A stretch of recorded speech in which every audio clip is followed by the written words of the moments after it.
하나님 말씀 요한복음 5장 39절로부터 봉독하도록 하겠습니다.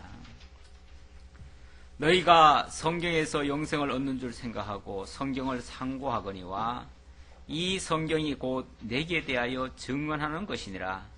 그러나 너희가 영생을 얻기 위하여 내게 오기를 원하지 아니하는도다. 나는 사람에게서 영광을 취하지 아니하노라.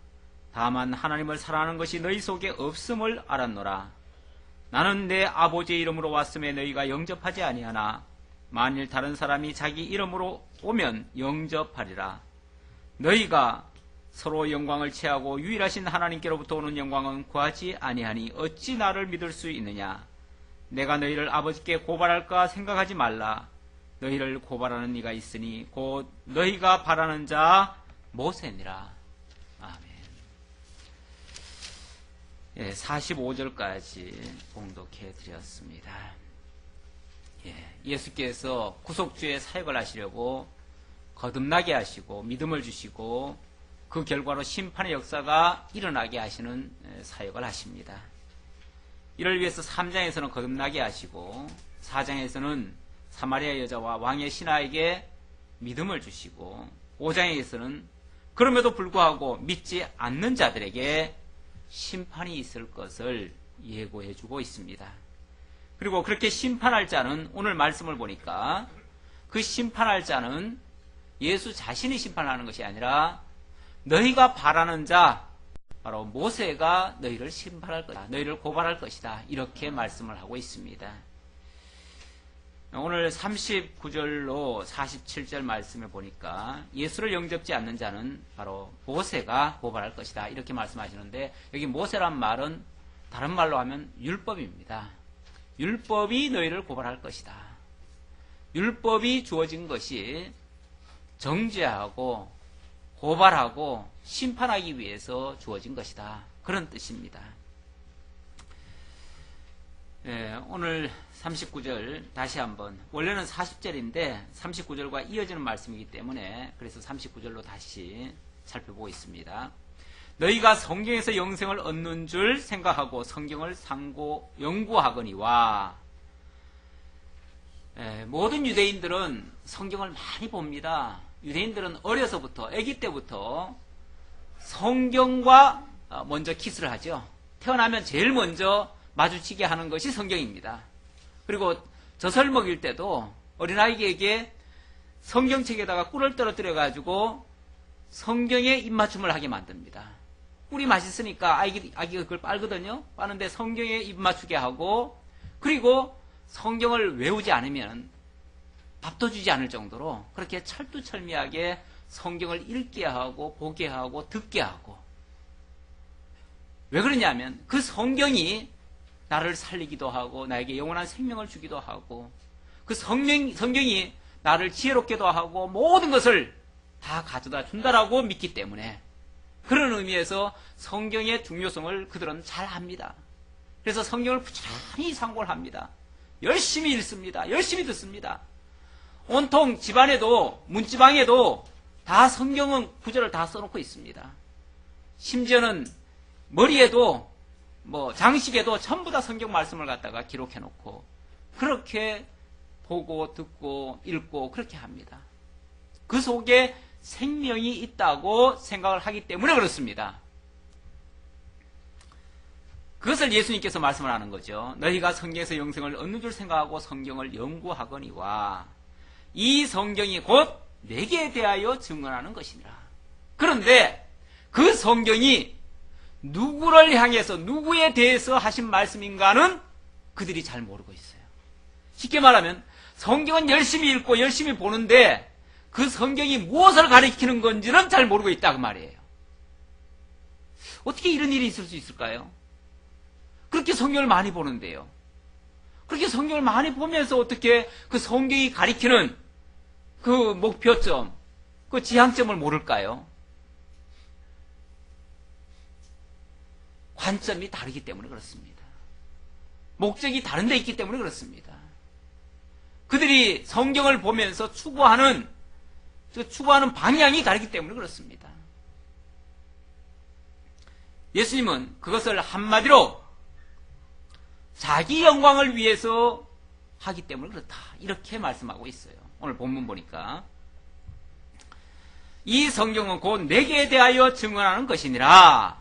그 성경은 구약의 모든 성경, 여기서의 성경은 구약 성경을 두고 하는 말입니다. 왜냐하면 그때까지는 신약 성경이 없었으니까 구약 성경이 다 내게 대하여, 나를 가리킨 말이었다 라고 말씀을 하셨는데, 그러나 너희가 영생을 얻기 위하여 내게 오기를 원하지 아니하는도다. 참 희한하죠. 성경은 예수 그리스도를 가리키고 있는데 그 성경을 보는 사람들은 성경을 통해서 예수 그리스도를 찾아야 되고 예수 그리스도를 만나야 되는데 예수 그리스도에게로 오기를 원치 않는다. 그럼 뭐죠? 그럼 성경 헛보는 거 아니에요? 괜히 성경 많이 읽기만 했지, 많이 보기만 했지, 많이 듣기만 했지, 실제로 그 성경이 가리키는 것도 모르고 있으니까, 그리고 성경이 가리키는 그 예수를 만나지 못했으니까 결국은 헛들은 거 아니에요?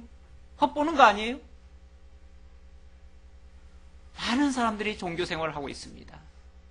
수많은 사람들이 성경을 가지고 하나님을 믿는다고 하고 있습니다. 사실은 인류에 아마 정확한 통계이지는 않을 수 있지만 세계에 보면은 뭐 대부분 3대 종교가 있다고 그러잖아요.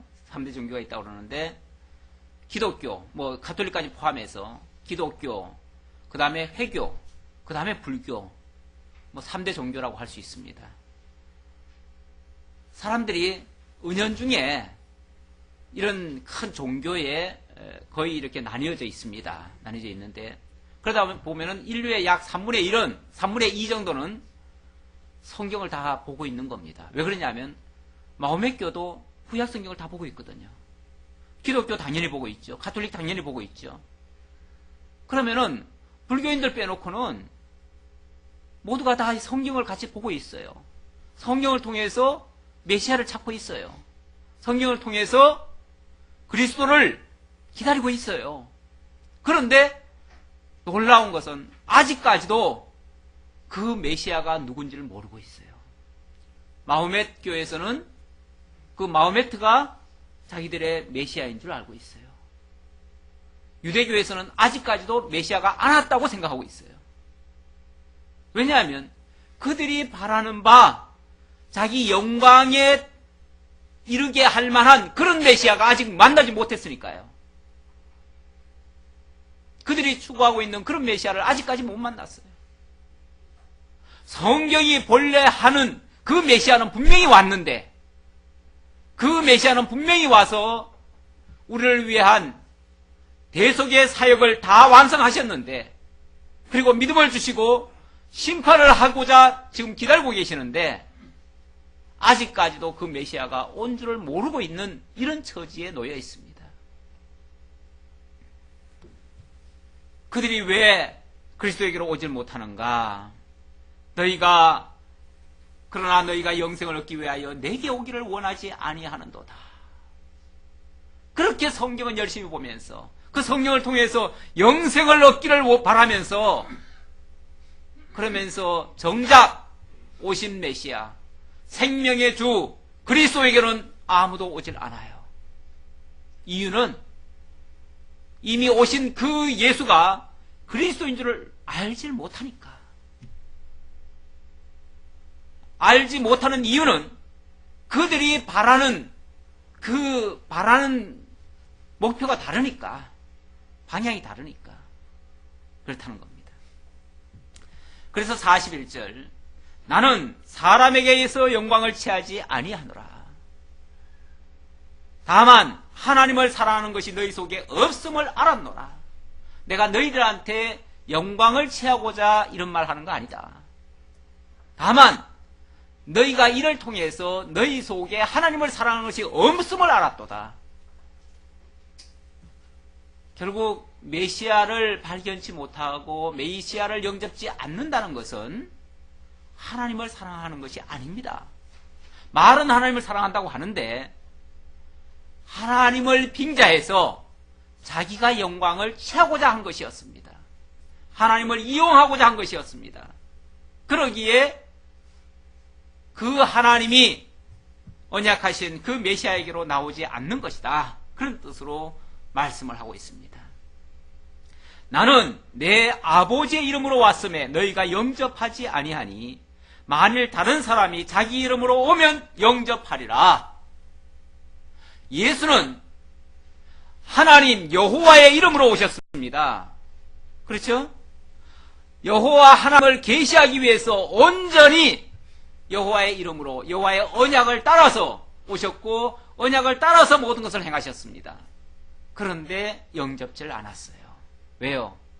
그들이 바라는 대로는 아니었거든요. 유대인들은 사실 다윗과 같은 그런 메시아가 올 줄 알았습니다.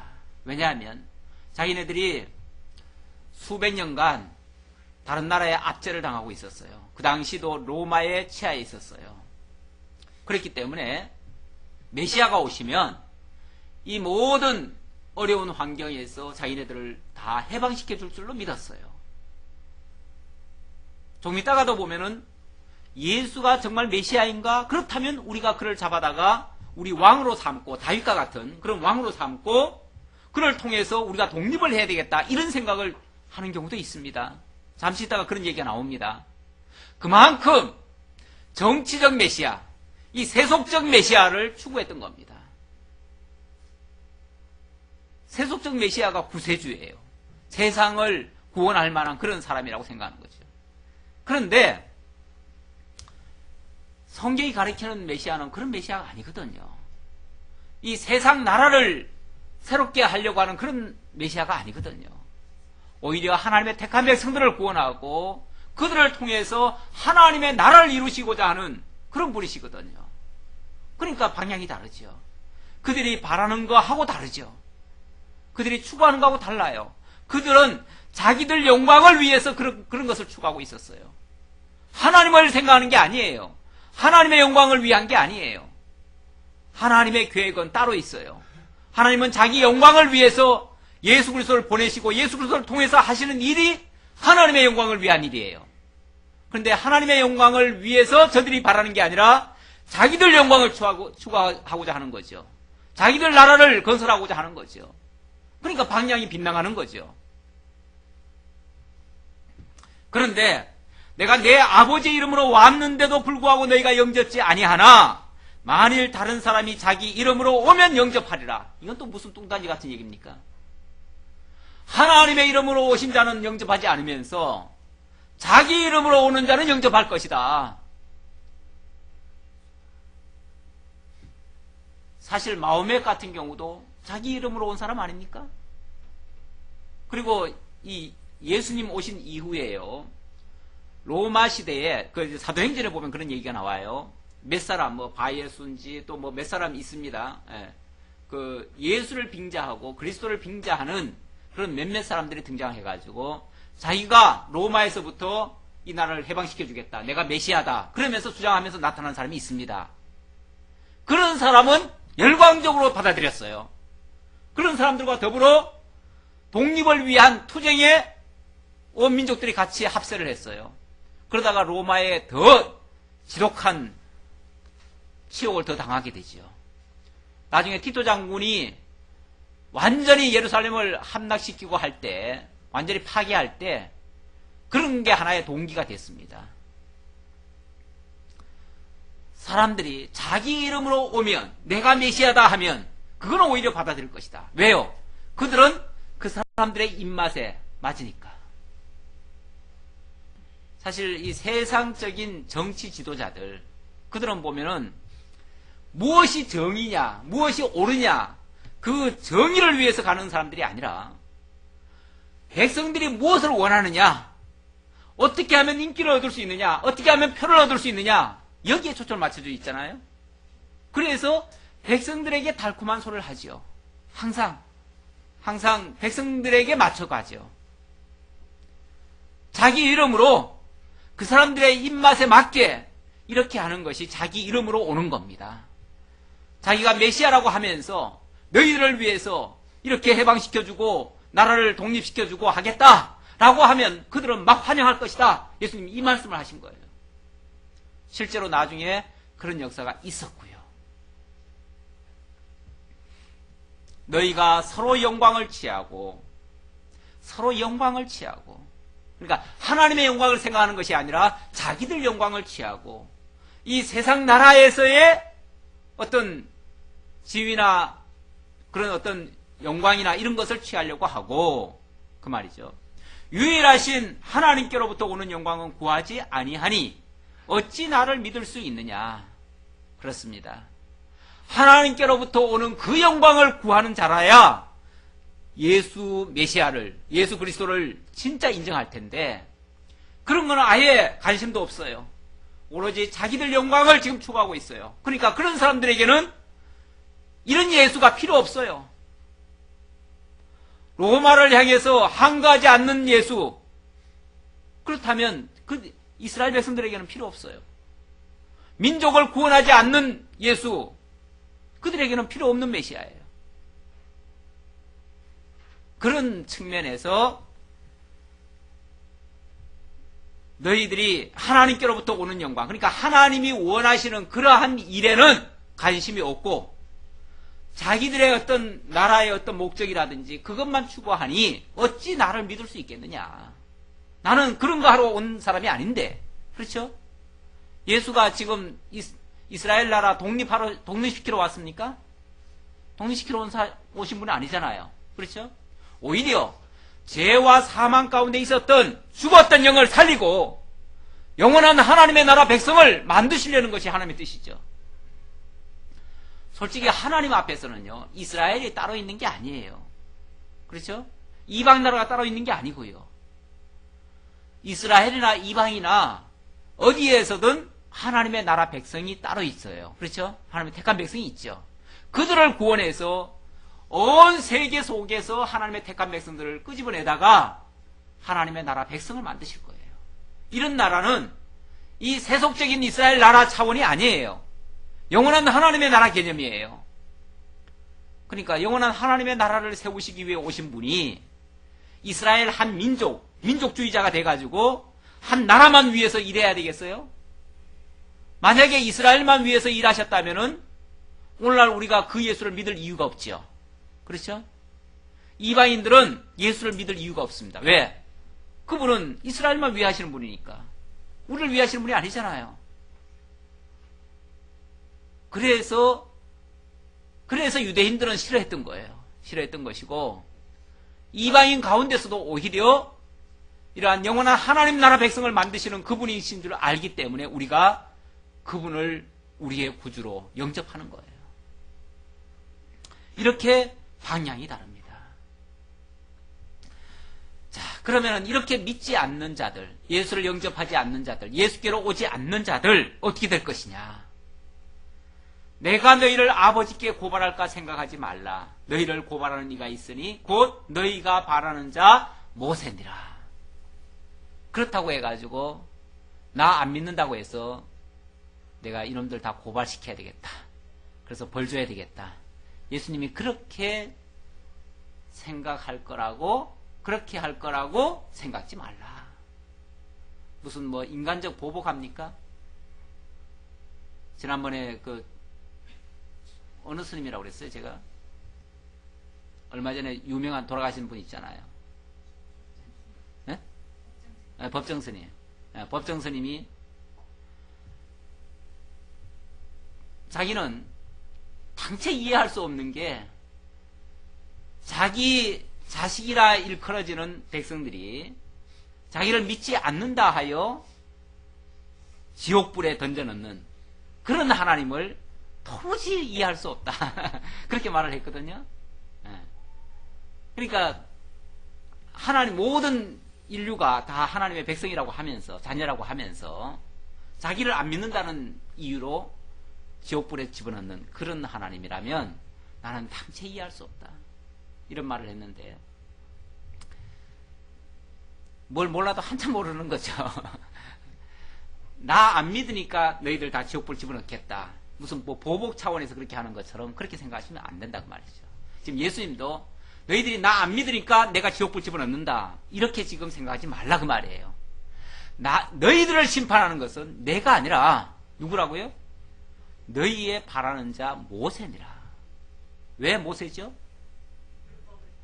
예, 모세는 율법을 하나님께로부터 받아서 전해준 사람입니다.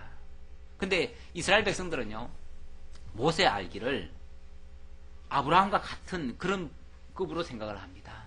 아브라함은 믿음의 조상 아닙니까? 그렇죠?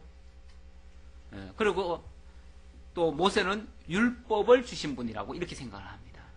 그리고 그 율법은 잘 지켜 행하면 어떻게 된다고 그랬어요? 영원히 살리라, 영생을 준다고 이렇게 말씀하고 있잖아요. 그러니까 율법이 곧 복을 가져다 주는 어떤 도구인 것처럼 생각을 해요. 그러다 보니까 그 율법을 전해준 자는 자기들에게 영원한 생명을 주실 수 있는 그런 분이라고 알고 있고, 그를 존경하고 그를 위대하게 여기고, 그래서 모세오경, 성경 중에서도 모세오경을 최고로 칩니다. 최고로 치고, 모세오경은 절대로 넘을 수 없는 그런 이제 책으로 보고, 그 모세 율법을 그렇게 높여놓고 존경하고 그분을 위대하게 맞들고 있습니다. 그런데 예수님은 너희가 그토록 바라고 믿던 그가 오히려 너희를 고발할 것이다. 왜 그러죠? 율법이라는 것이, 물론 율법을 주실 때 너희를 잘 지켜 행하면 복을 받고 그 땅에서 길이 살리라, 이런 말씀도 하셨어요. 그러니까 영원히 살 것처럼 얘기를 했어요. 거기서 영생을 주는 것처럼 얘기를 했어요. 그러나 그 율법을 잘 지켜서 정말 복을 받고 그렇게 영원토록 산 자가 있습니까? 오히려 이스라엘 역사를 보면 그 율법에 다 저촉이 돼가지고 율법을 거스려가지고 결국은 죄인이 되어지고 민족적인 범죄를 행하게 되고, 결국 하나님께서 그들을 그 율법으로 엄한 벌을 내리셔가지고 그들을 먼 나라로 쫓겨가게 하시는, 결국 율법에 기록된 그 저주대로 저주를 받게 하시는 그런 결과가 빚어졌어요. 율법이 살리는 것처럼 이야기를 했지만 사실은 살게 하지를 못했어요. 오히려 모든 사람을 죄 아래 가두어 버렸어요. 그리고 모두 다 포로로 잡혀가게 만들었어요. 나라도 잃게 만들었어요. 결국 그들이 나라를 잃고 방황하게 된 것은 율법을 어겼기 때문에 그렇게 된 거예요. 율법이 이미 그들을 벌써 심판한 거나 다름없어요. 이미. 그렇죠? 그런 가운데 있는 자들, 결국 율법으로 말미암아 죄와 사망 가운데 빠져버린 그들을 사실은 살리기 위해서 예수 그리스도가 오셨거든요. 율법이라고 하는 게 결국은 말씀 주실 때는 이렇게 지키면 살리라 했지만 결국 지키지 못하기 때문에 다 죄인이 되고 말았어요. 다 죽게 됐어요. 그 죽게 된 자를 살리기 위해서 이제 예수 그리스도가 필요한 거예요. 만약에 율법을 줬는데 그들이 그 율법을 잘 지켜 행했다면 예수는 오실 필요도 없습니다. 그렇죠? 다 율법 잘 지켜서 다 그대로 구원 얻고 다 사는데요. 뭐 때문에 예수가 또 오겠어요? 예수가 오신 이유는 그들이 율법에 의해서 다 정죄받았기 때문에, 그래서 그들 스스로는 살아날 수가 없기 때문에, 그래서 하나님께서 준비하신 메시아를 보내서 죄와 사망 가운데서 그들을 건져내시는 이런 사역을 하시는 거예요. 그런데도 여전히 그들은 그 모세가 자기들을 살릴 거라고 생각하고 있습니다. 율법을 잘 지키면 회복될 거라고 생각하고 있습니다. 오히려 도저히 안 되기 때문에 하나님께서는 메시아를 보내서 새 언약을 주시고, 예레미야 31장 31절 이하에서 새 언약을 주시죠. 옛 언약을 하나님께서 하셨는데, 옛 언약이 바로 율법입니다. 율법을 주셨는데 율법으로는 도저히 회복할 길이 없으니까 그래서 새 언약을 주시겠다고 하시면서 결국 메시아를 보내어서 돌비에 새겨진 그러한 율법을 지켜서 구원 얻게 하는 것이 아니라 신비에 새겨진 하나님 여호와를 깨달아 알고 믿어서 결국은 구원에 이르게 하는 이런 새로운 법을 주셨습니다. 그게 새 계명입니다. 새 계명. 결국 예수 그리스도를 보내서 예수 그리스도를 믿음으로 말미암아 그리스도를 통해서 구원 얻게 하려는 것인데, 중요한 것은 그렇게 율법이 그리스도를 가리키기 위해서 정죄하고 결국은 그리스도에게 살 길은 그리스도밖에 없다고 해서 그리스도에게로 보내는 그런 역할을 했는데 그 율법을 가지고 도리어 뭘 합니까? 예수를 정죄하고 지난번에 예수님이 안식일 날 병 고쳤다고 해서 당장 뭘 했습니까? 안식일 범했다고 예수를 죽이려 했잖아요. 모세 율법에는 안식일을 범하면 돌로 쳐 죽이라고 돼 있거든요. 그러니까 죽이려고 하는 거예요. 뿐만 아니라 하나님을 아버지라고 불렀다 해서 신성 모독죄로 죽이려 했어요. 사사건건 율법을 들먹어가면서 오히려 율법으로 예수를 죽이는데 사용하는 거예요. 사실은 율법이 자기들을 죽이는 거예요. 자기들을 죽여서 그대로는 구원 얻을 수 없기 때문에 그리스도에게로 도망가게 하는, 그리스도에게로 달려가서 그리스도로 말미암아 살게 하려는, 그리스도에게로 인도하는, 옛날에는 몽학선생이라고 그랬는데 새로 번역된 성경에는 초등교사라 이렇게 돼 있더라고요. 초등교사. 초등학교 선생으로 이렇게 이제 번역이 돼 있어요. 의미적으로 다가오기는 뭐 쉬울지 모르겠는데 오늘날 개념으로는 초등학교 교사가 맞겠죠. 그러나 그 당시 역사적 배경을 이해를 못하면 이게 말이 잘 이해가 안 돼요. 오늘날 초등학교 교사는 굉장한 권한이 주어져 있잖아요. 그리고 아이들에게 뭐 가르치고 말 안 들으면 좀 혼도 내주고 뭐 할 수 있는 그런 권한이 있잖아요. 근데 옛날 그 몽학선생은 사실 그런 권한이 있는 사람이 아니거든요. 몽학선생은 뭐냐면 하인 중에서 좀 똑똑한 하인을 그 주인 아들을 쉽게 말하면 학교 보내고 데려오고 그렇게 이제 인도하는, 쉽게 말하면 길잡이 선생이에요. 길잡이 선생. 그러면서 좀 모르는 거 있으면 좀 가르쳐도 주겠지요. 그러면서 학교 가서 공부하는 법이라든지 뭐 이런 것들 좀 주변적인 것도 알려주는 거고, 정작 진짜 하나님을 알게 하기 위해서 이렇게 보면 인도해주는 그 정도의 역할을 하는 거죠. 결국 이 율법이라고 하는 것은 죄인들로 하여금 그리스도에게로 인도하게 하는 그런 몽학선생 역할을 하는 건데, 이 율법을 가지고 오히려 그리스도를 죽이는 일에 지금 쓰고 있으니 그들이 지금 오해를 해도 아주 단단히 오해를 한 거죠. 뭘 몰라도 한참 모르는 거죠. 오늘날도 많은 사람들이 이 율법을요, 여전히 우리가 지켜 행해야 될 어떤 규범 정도로 이해하는 사람들이 굉장히 많습니다. 얼마 전에 총회 갔더니 총회 목사님이 주일날 여기 오신대요. 이 동네 오신대요. 그래서 어느 교회 오십니까? 제가 그러면 저녁에 오신다니까, 헌신 예배 드리러 오신다니까, 그러면 제가 한번 찾아뵙겠습니다. 그랬더니 아니 거긴 저녁 예배 안 드리냐고 그래요. 그래서 저희는 오후 2시 예배입니다. 그랬더니 자기네는 오후 4시 예배를 드린대요. 왜냐하면 2시 예배를 드리면은 사람들이 2시 예배 드리고 자꾸 어딜 간다는 거죠. 안식일을 못 지킨다는 거죠. 안식일을 지키게 하기 위해서 일부러 어중간하게 시간을 만들어 놔야 예배 끝나고 나면 어디 가지도 못하고 꼼짝없이 안식일을 지킬 수 있다. 그래서 안식일 지키기 위해서 자기는 그렇게 한다 그러더라고요. 원래는 저녁 예배 했는데 저녁 예배는 사실 좀 너무 그렇고, 그래서 오후 예배로 한다. 그래서 끝나고 나서는 아무것도 못하고 집에 가서 밥만 먹도록 해야 된다. 그래야 온전한 안식일을 지킨다. 이렇게 얘기를 하시더라고요. 상당히 난 그분은 깨어있는 분인 줄 알았는데 여전히 그 안식일이라고 하는 거에 매여 계신 거예요. 그러면서 교회에서 십계명 잘 가르쳐야 된다고, 십계명 잘 가르치고 그렇게 말씀대로 살게 해야 된다고. 그 말씀대로라는 게 결국 율법대로 이제 살게 한다는 얘기인데 이게 큰 착각이 아닐 수가 없죠. 은연중에 개혁교회 목사님들도 아직까지 여기서 못 벗어나신 분들이 너무 많아요. 의외로.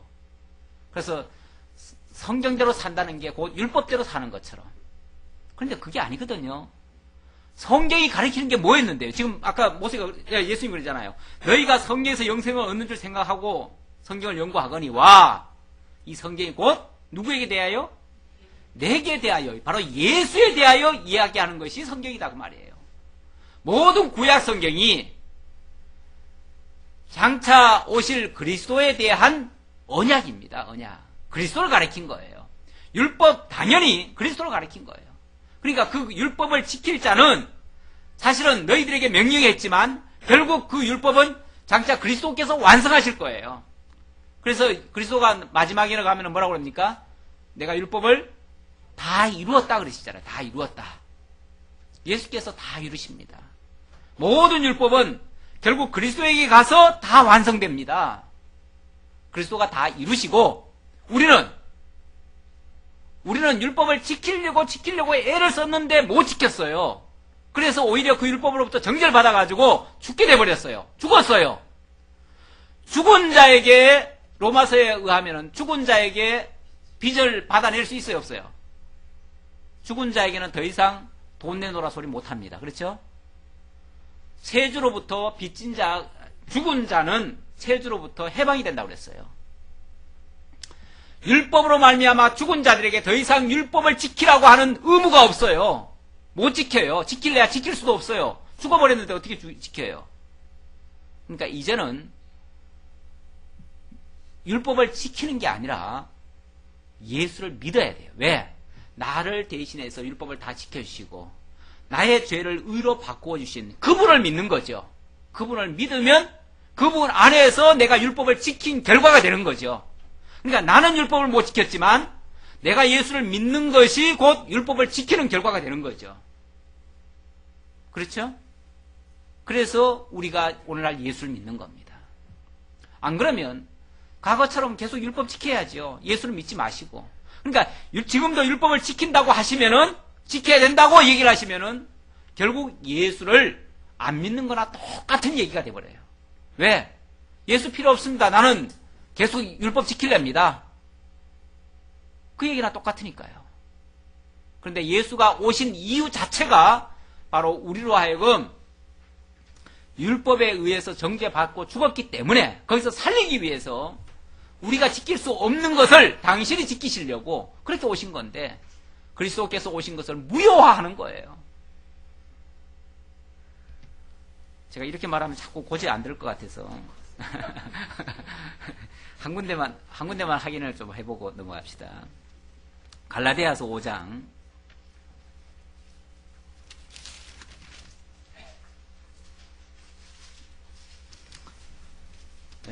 갈라디아서 5장 1절부터 5장 2절을 봅시다.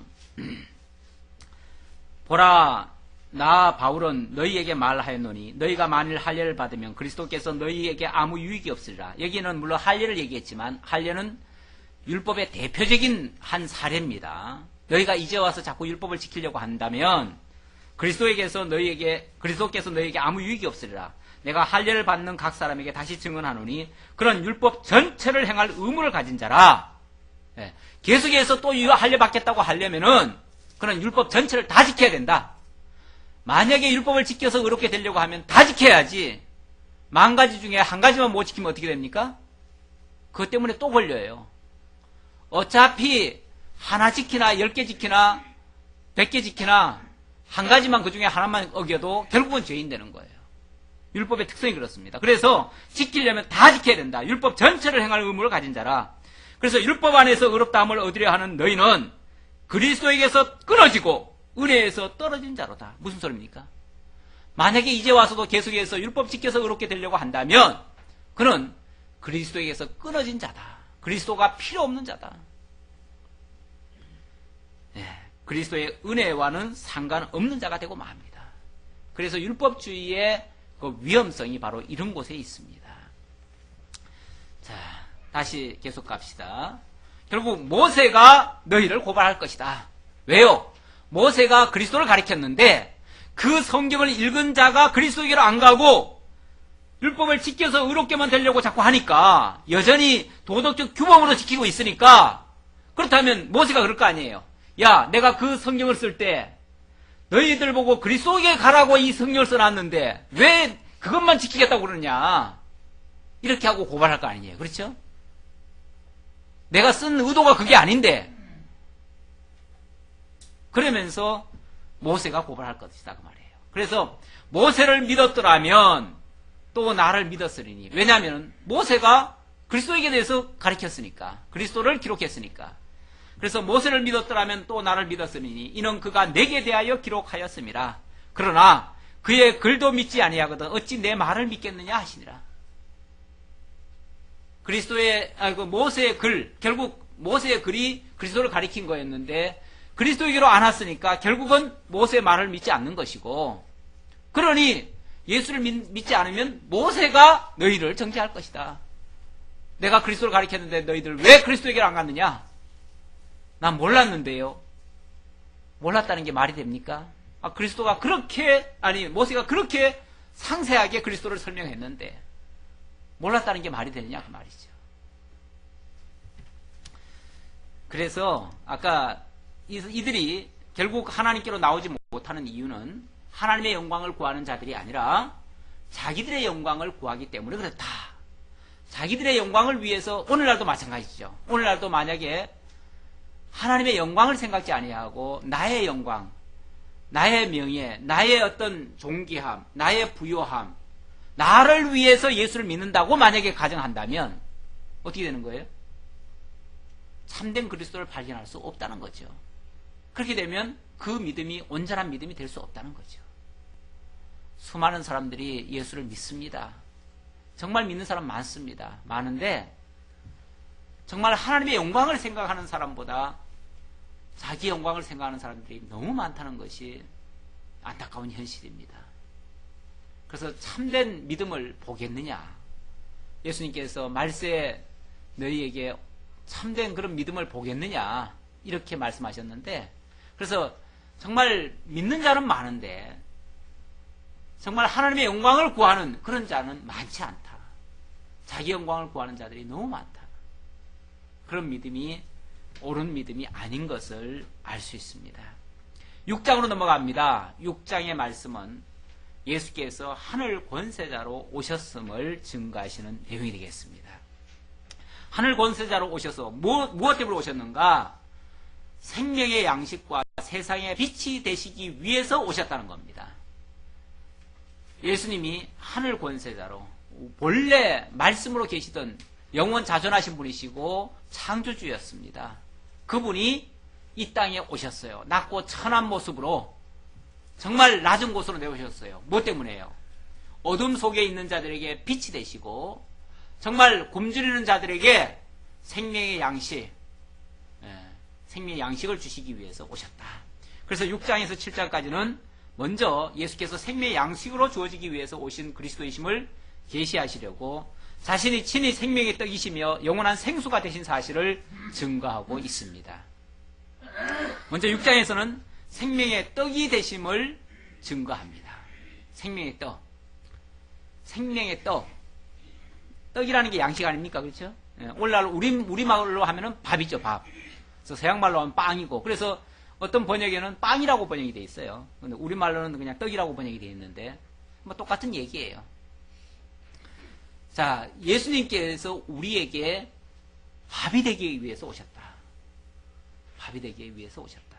떡이 되기 위해서 오셨다. 그 말은 우리가 밥을 먹어야 살잖아요. 그 말처럼 예수님이 우리에게 주어짐으로 우리로 하여금 살게 하기 위해서 그렇게 오셨다고 말이죠. 당신을 희생시킴으로써. 원래 음식이라는 게 떡이 되려고 하면 어떻게 되죠? 가루가 되어져야 되고요. 쪄져야 돼요. 그렇죠? 구워지든지 쪄지든지 이렇게 해야 돼요. 그렇게 해야 되는데 그게 바로 희생을 가리키는 겁니다. 바로 예수 그리스도께서 우리를 위해서 온전히 한 알의 밀알처럼 썩어지고 또 부서지고 십자가에 못 박혀 죽으시는 그런 희생을 당하시겠다. 그로 말미암아 우리의 생명이, 우리에게 죽었던 생명이 살아나는 역사가 있게 하겠다. 그를 위해서 당신이 생명의 떡이 되어주시겠다. 이런 뜻입니다.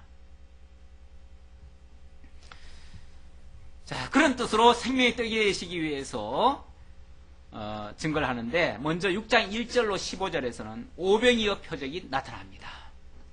생명의 떡과 오병이어 표적, 무슨 연관성이 있는지 내용을 한번 좀 보도록 하겠습니다.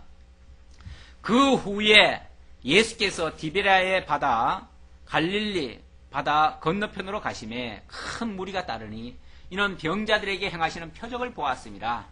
예수께서 산에 오르사 저희들과 함께 거기 앉으시니 마침 유대인의 명절인 유월절이 가까운지라.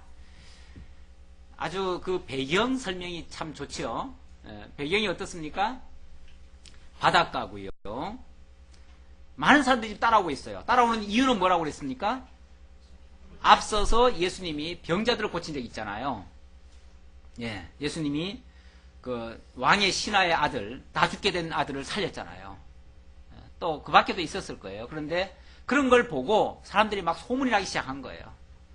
병 낫다 하면은, 참 요즘은 뭐 의사들이 많으니까 좀 덜하지만 옛날에는 정말 불치병이 너무 많았고 그런 병이 신기하게 나았다 하면 그 소문이 참 멀리 퍼지죠. 그래서 많은 사람들이 몰려왔어요. 나중에 보니까요, 남자들만 한 5,000명이 왔대요.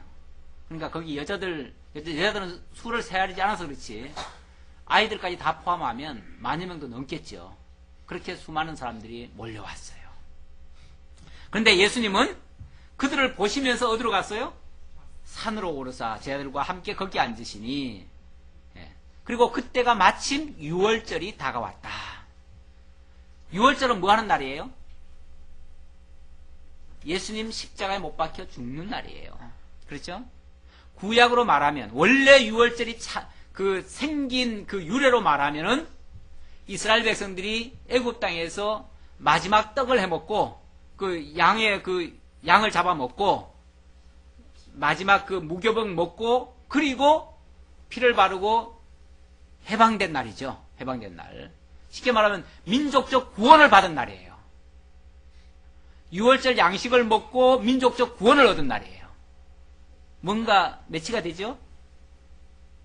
바로 예수님이 자기가 생명의 양식으로 오셨음을 알게 해주려고 이런 지금 배경을 지금 만드시는 거예요. 이런 환경을 만들어 놓고 그런 가운데서 어떤 역사를 통해서 당신을 지금 교훈하시는 거예요.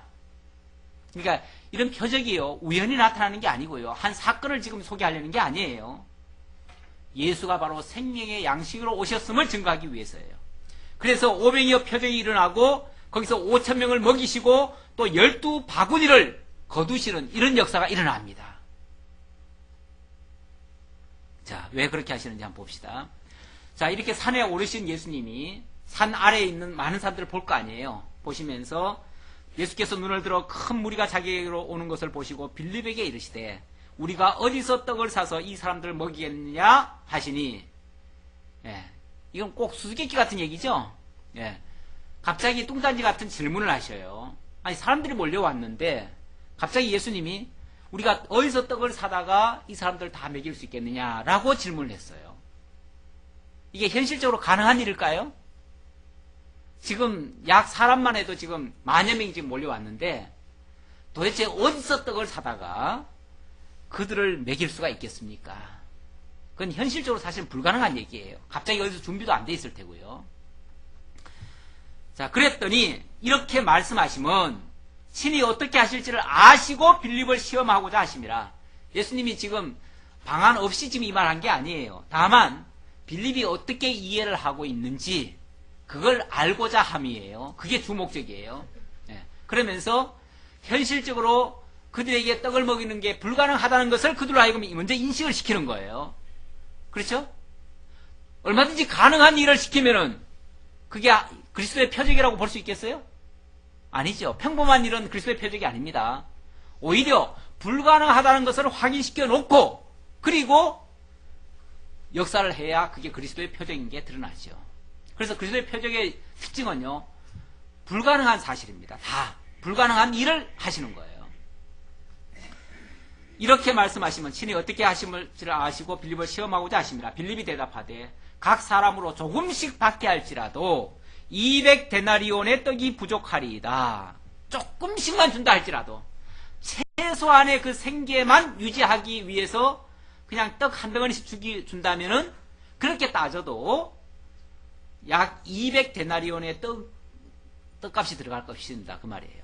200데나리온이면요 한 데나리온이 성인 하루 일당이거든요. 오늘날로 따지면 예를 들어서 한 5만 원씩이라고 칩시다. 10만 원이 될지 5만 원이 될지 모르겠는데 요즘 일당이 얼마 되나요? 한 10만 원 되나요? 10만 원으로 치면 200데나리온이면 어떻게 되죠? 2천만 원이죠. 2천만 원. 2천만 원 돈도 없고요. 예수님에게 2천만 원이라는 돈도 없습니다. 그리고 2천만 원씩 떡을 어디 가서 또 당장 사옵니까? 그렇죠? 그렇게 사와봤자 그게 뭐예요? 풍족한 게 아니고 조금씩 줄지라도 그렇다는 거예요. 최소한의 양으로 준다 할지라도 그렇다는 거예요. 이 말은 불가능합니다. 우리가 2천만 원씩을 어떻게 사다가 이들을 먹일 수 있으며 그렇게 한다고 어디서 살 수도 없습니다. 이런 대답을 듣기 위함이죠. 자, 그랬더니 부족하리다라고 얘기했더니 제자 중 하나 곧 시몬 베드로의 형제 안드레가 예수께 여짜오되 여기 한 아이가 있어 보리떡 5개와 물고기 2마리를 가지고 있나이다. 그러나 이것이 이 많은 사람에게 얼마나 되겠사옵나이까. 이것도 지금 가능하다는 얘기예요? 불가능하다는 얘기예요? 불가능하다는 얘기를 하고 있어요. 우리에게 지금 있는 거라고는 돈은 고사하고 2천만 원은 고사하고 우리에게 있는 것이라고는 한 아이가 도시락으로 싸온 떡 5개와 보리떡 5개와 물고기 2마리, 구운 생선 2마리 그거밖에 없습니다.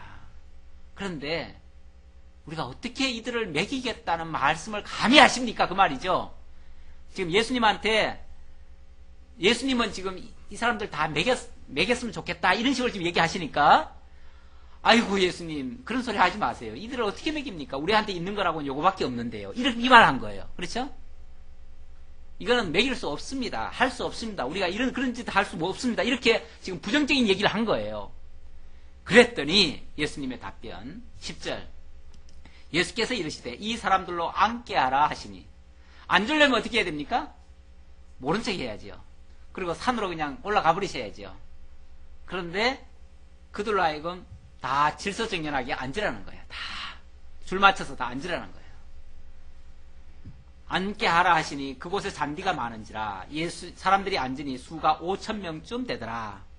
예수께서 떡을 가져 축사하신 후에 앉아있는 자들에게 나눠주시고 물고기도 그렇게 그들의 원대로 주시니라. 먹고 싶은 대로 배불리 마음껏 다 주라고 그랬어요. 그냥 원하는 대로 다 주래요. 그러면서 예수님께서 떼어주시기 시작하는데 놀라운 역사는 계속 나타나는 거예요. 계속 떡이 생기는 거죠. 뭐.